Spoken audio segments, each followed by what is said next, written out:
Hello, good day everyone, and welcome to another edition of Family Connect, the beautiful program, as I always say, that helps us to look into ourselves, to have a good setting, to make sure that the values which we long for and wish to have in our homes are kept and are practiced properly.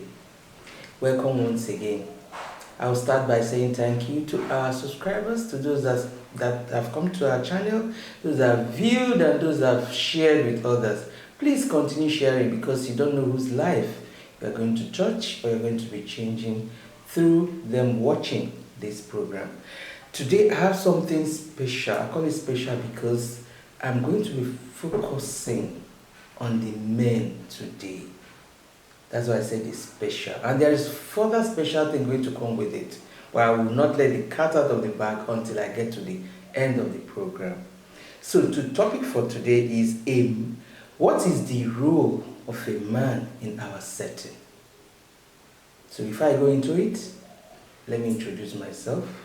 I know some of you know me already, but for those that are coming here for the first time, I am Chika Nnamani, your regular host on this program. So, what is the role of a man in our setting? You know, like we said, we are told, or like we know, the man is the head of the family, and the man is supposed to be our protector. He shields us, he provides for us, he's out there in the open. He's the one that most of the time receives the bashing. But today, like we know, and what is going on in the society, is no longer only the man who is receiving such. The woman folk is. But the question is, whose role is it supposed to be? Have we changed rules?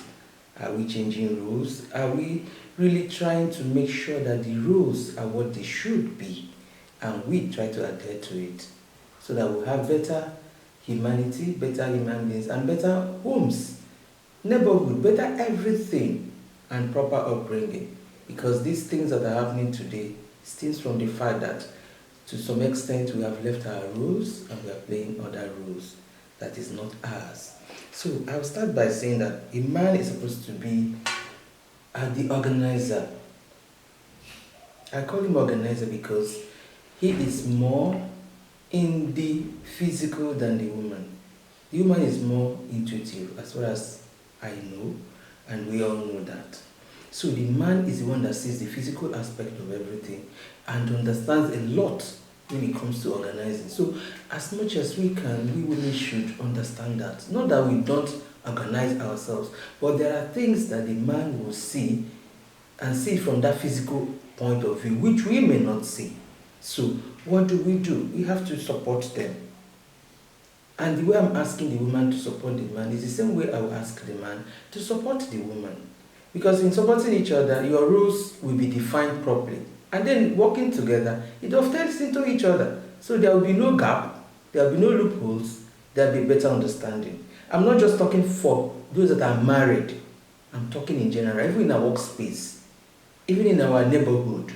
Everywhere. There's no need to rub shoulders. There's no need to fight over anything because we have our rules. We know where we are coming from. So there's no superiority, but there should be a coming together and understanding as to what these things are all about. So if we do that, you find out we'll function better. We'll understand each other much more than we would have done if we don't understand these rules and how it works. And then there's something else I think the man should always think about. Understanding. Once you can understand the other person, not just the woman alone, but your fellow man, there's a lot you gain by being understanding and calm. Because you may feel you know it better, but most times it does not work that way. You will learn. Even a child of 7 can teach you something. Even a young man of 15 or 20 can teach you something. So we have to have that patience to listen, to understand, to learn from one another. If we can do that, we find out that we don't need to say, I know better, or I understand what you are saying more than you think I do. Or listening. So we have to have that understanding in us. There's something else that men always try to avoid, which for me, we are all human beings, and because of our upbringing, especially in our setting, when men are told that men cannot cry, men are supposed to show bravery, men are supposed to be that. My dear men, emotions are real. Please let it out. Share it. Talk about it. If you need to cry, cry. If you need to scream, scream. It does a lot to your psyche. It removes a lot of pain from you instead of bottling it in, because one day it will break, it will burst. And that's why you still see people having emotional trauma, you see people having depression. Some men, they will tell you, I can't take it anymore. Don't bottle it up, don't pile it up, because it's a time bomb taking to happen. So we are humans, so we should show emotions. I know in our settings that men are not supposed to cry, men are not supposed to show them. No, I don't think it's right. I think we should be able to do that. Sharing or showing your emotion does not mean you are weak. No. If anything, you are strong. You have strength. That's why you're able to do that. It takes a lot of courage for you to reveal how you feel and for you to share it with others. And then another thing I want to talk about is receptivity. Receptivity and control. We have to learn it. Some people are so under pressure that they've lost control. Their receptivity level is so low that they don't want to hear. The issue is what they say that is final. Whatever they say, whether they are right or wrong, must stand. So our male folk, we have to do something about that. Sometimes you may not be right, sometimes you may be right.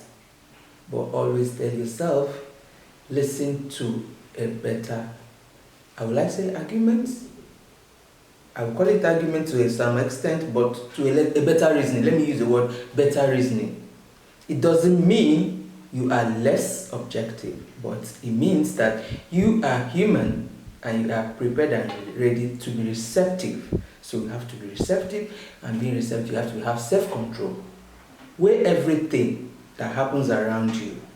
Try to understand everything. With that, you will be better off. And you find that you handle things better, and maturity sets in faster for you than running around and trying to do it your own way. Our setting is definitely we are brought up in a particular setting, but we can still, on our own, educate ourselves, engage ourselves better, and make better use of ourselves in the right direction. So, like I said when I started, that there is something else I've put in place for people, or for me to test our men. You know, it's always been women most of the time in our discussion. So can somebody, there's a prize at the end of it for the person that wins. Can some of you, it's not open to men alone, women can join, to write or send me a message on the role of a man, the way you say it, not from the way I say it. The best entry will have something to go home with at the end of the day. So, before I go, I will still say thank you to all of you that have come to this channel, that have come to view it, that have shared it, and subscribe. Please do continue to let others know about us. So, I remain yours truly and yours friend. I will say goodbye and have a lovely day.